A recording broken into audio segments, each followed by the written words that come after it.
I called, this is Ashmore Goodson, he does a lot of our erosion control stuff. So I called him and I said, I'm thinking about some ways to stoke up this oil, what do you think about this? So I said, you go get this and try it and see how it works, and call me back. So he said, you ain't gonna believe how this works. We think this is a good idea, and we're teaching this idea, but we would like to be able to do the work. So that's kind of where we're at. So just keep that in mind. But what we got, obviously we got clean water here. We're going to pour some oil in it, and then we're going to put some of this hay in it and let you see how it soaks the oil. And we got a couple other things we want to look at too, along the same lines. This is just some burn oil that he's got. It's just burn oil, viscosity's out of it. So crude oil would have more viscosity. You can stick to something like this even more than burn oil would. There's two types of hay in the southeast United States. And one of them is coastal Bermuda. This is the main common one. This is it. Bermuda grass. Another is a hair grass. I'll show you some examples.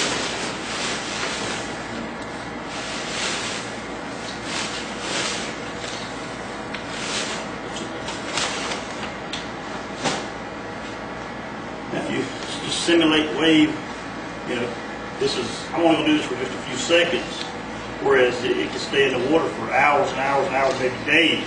The hay won't sink, period. I mean, I've been in erosion control 20, 25 years, and it'll just float to the edge and stay on the edge, you know, so we put out hay bales forever. We've got two scenarios with this. We think, first of all, you could actually disperse it on this field that's out there now.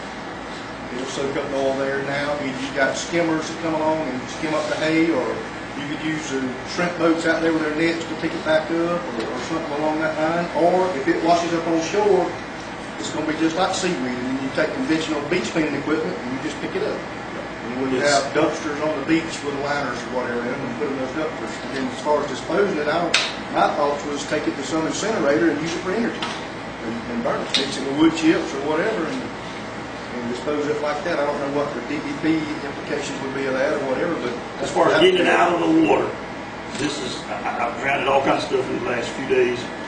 This right here is about as green and about as simple as it gets. Now this is just in a few minutes. Now pay no attention to what's around the edge. There ain't no bowl out there in the ocean. There ain't no edges, so this stuff's going to float and mess around, flop around in the waves. Look at this hay right there. Look what's attached to it. Think about that.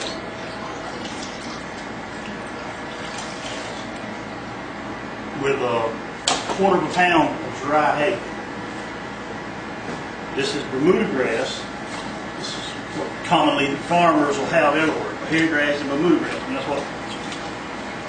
what they'll have. Now there's one other type, hay straw. It's wheat straw, oat straw. You don't have any kind of seed, wild nothing. It can't come up.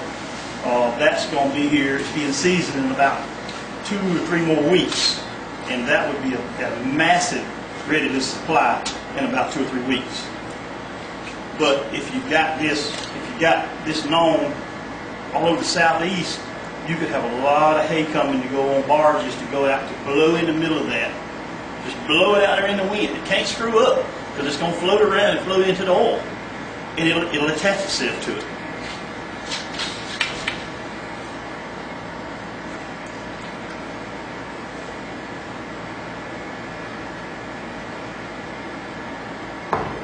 That's a lot different than when I poured it in there. Now I can take a little bit more hay and clean it right on up.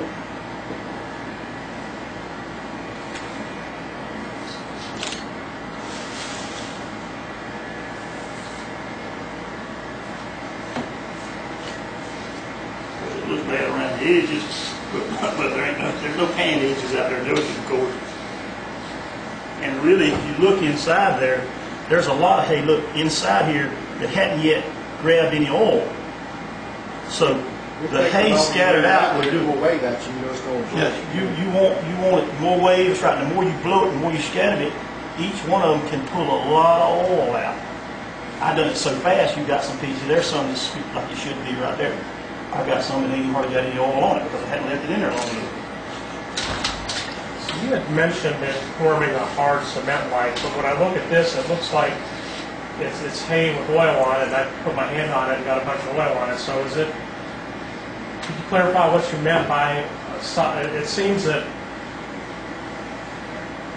what am I trying to say is, it's not really being absorbed in the hay, it's just on the hay. It's got Yeah, it's oil on the attaching hay. itself to it. Right, it attaches itself to it. And that's all you want to do is attach it to something so you can get it.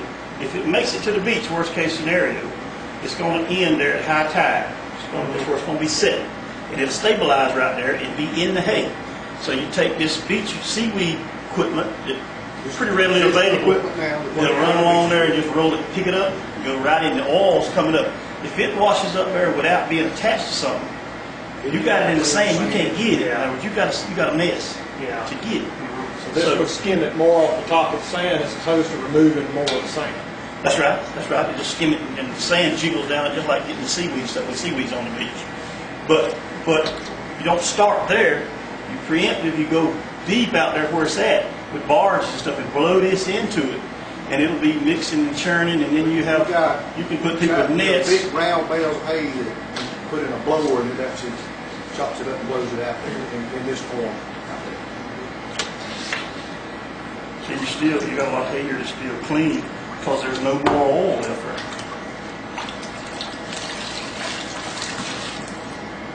That's black burn on